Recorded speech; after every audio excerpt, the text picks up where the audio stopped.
Moving on to Karnataka now, where Congress today reiterated its pre-poll promise to ban organizations like the Bajrang Dal. Cabinet Minister Priyank Kharge claimed that Bajrang Dal creates animosity between communities, and if any threat arises to law and order in the state, then they will not hesitate to ban the organization. Earlier, of course, the Congress government also promised to revoke all decisions taken by previous BJP government, like not allowing hijab in educational institutions, anti-conversion law, and so on. The BJP has slammed the Siddaramaiah government for appeasement politics, and they have even termed Congress as reverse engine government. It's important to note that the Congress promised to implement 5 guarantees that they promised to the public of Karnataka almost immediately once they came to power. And now, almost a week later, 8 ministers have taken oath, but no portfolios have been distributed, and there is still little clarity on those guarantees itself. But let's take a look at the issues that have been raised by ministers after the new government took oath last week. The first is, of course, Bajrang Dal. The Congress has now reiterated its vow to ban an organization like the Bajrang Dal. Cabinet Minister Priyank Kharge saying that they will not tolerate any threat to law and order. This is, of course, after they made this pre-poll promise as well. But there's a catch here. They always said that they will ban the Bajrang Dal if they do something. It was not going to be a suo moto ban. Textbook revision issue. Academicians have now urged Congress government to remove quote contentious revisions in school textbooks. The textbooks were revised under previous BJP governments led by B.S. Yediyurappa and Basavaraj Bommai.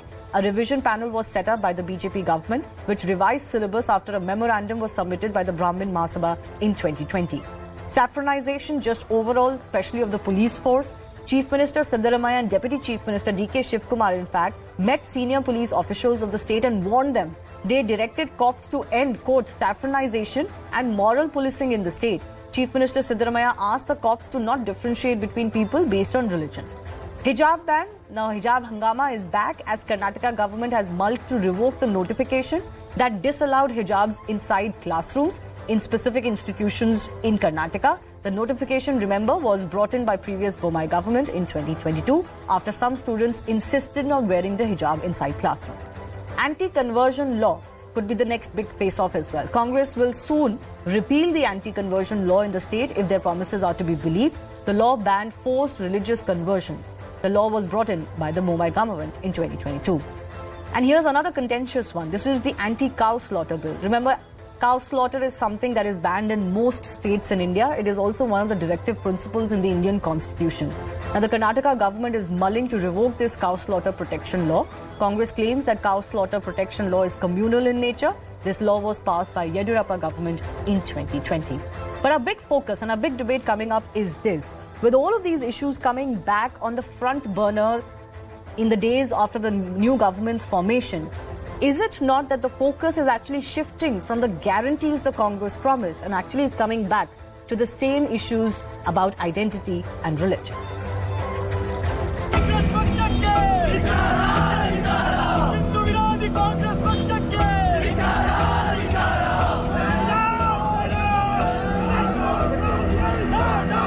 Political outfit, religious outfit, or social organization that will plant seeds of disharmony, that will create animosity between two religious groups, and do anything unconstitutional will be dealt with a stern hand.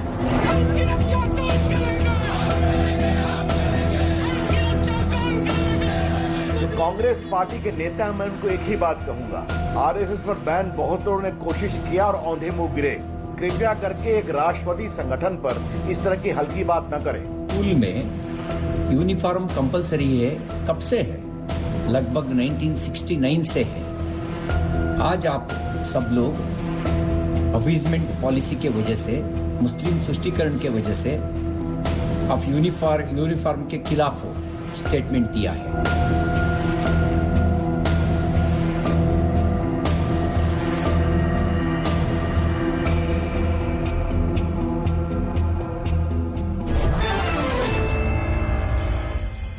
Anand Gurumurthy of the BJP is joining us. Samrudh Hegre is from the Congress party, and R.K. Upadhyay, senior journalist, tracks Karnataka politics very closely. Samrudh, let me come to you first.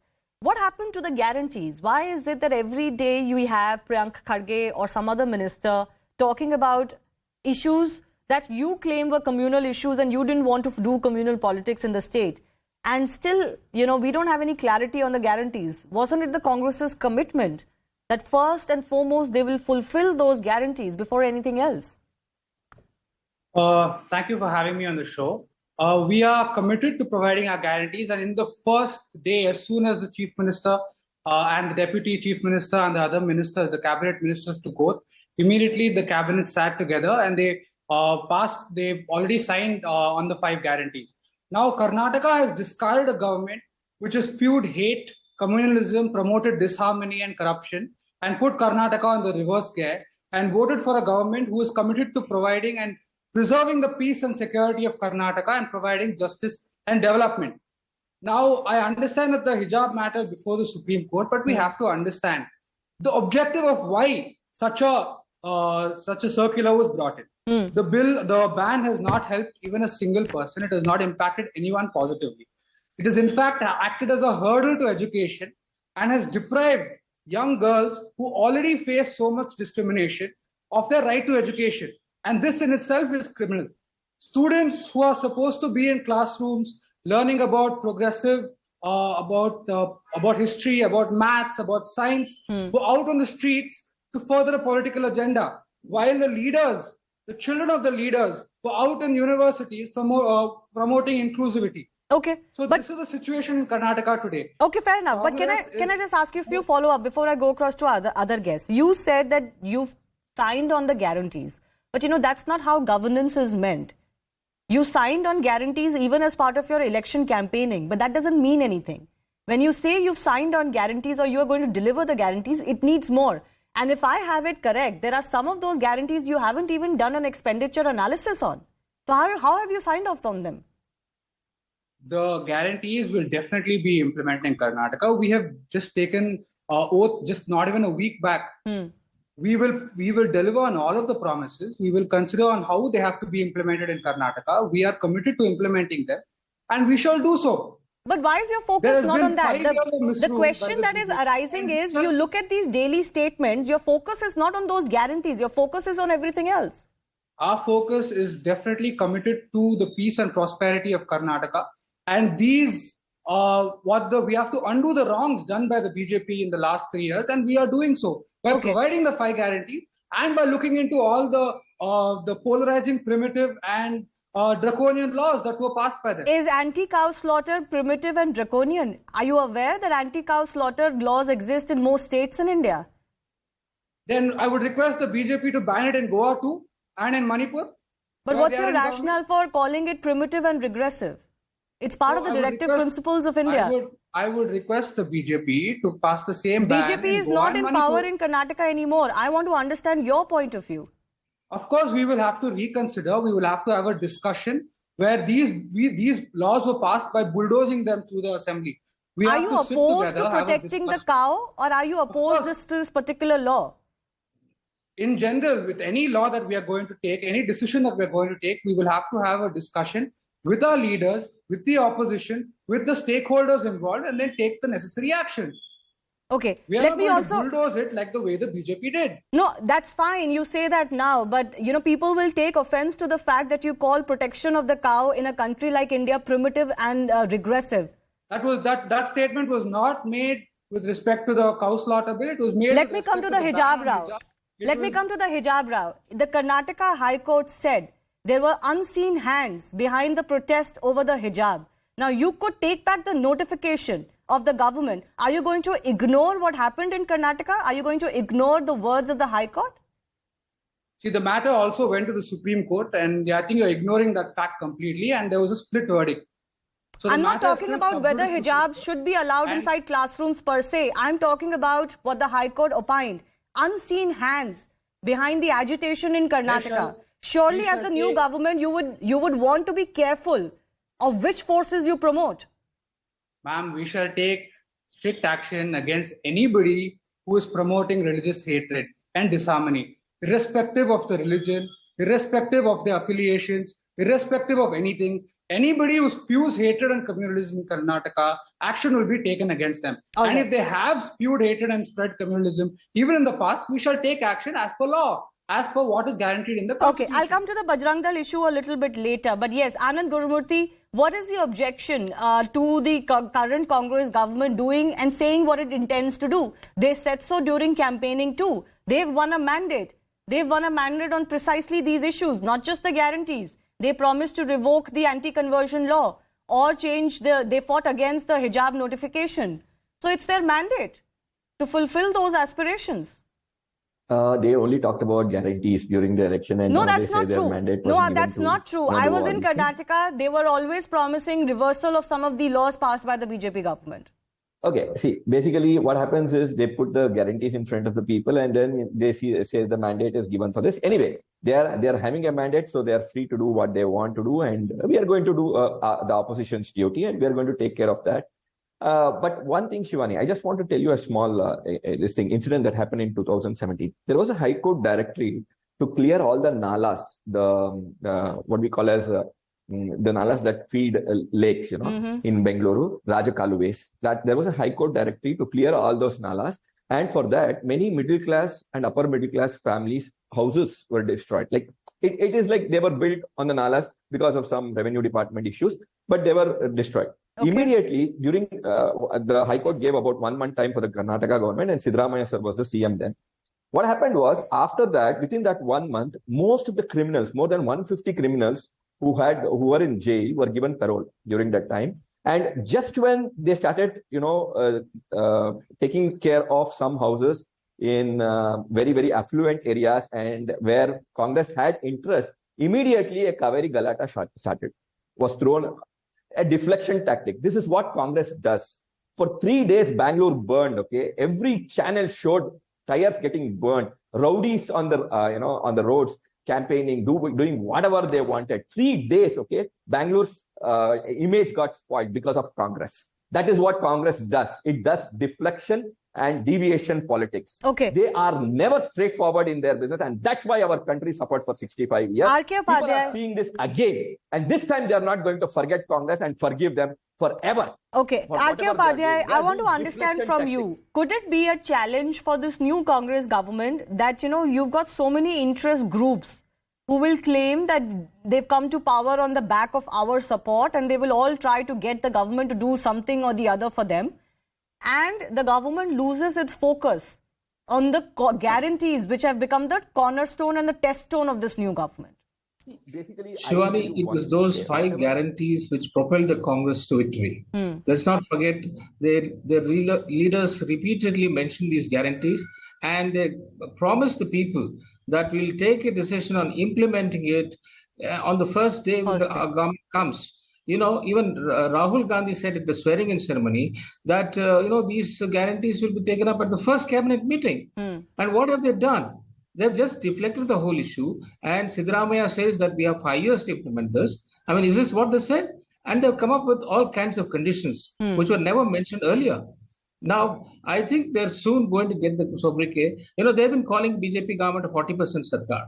I think people will shortly, start saying that this is a 100% dhoka sarkar. Why did they make all these promises if they can't keep it? They know they're not able to implement any of them because they have not worked out any of the financial burden. In fact, I've been speaking to the finance ministry officials, senior officials. They say there has not been a single meeting on how to go about implementing it. The chief minister after the first cabinet meeting said, we are going to take a decision in the next cabinet. Yeah, that will happen on Wednesday. What happened? Wednesday is over.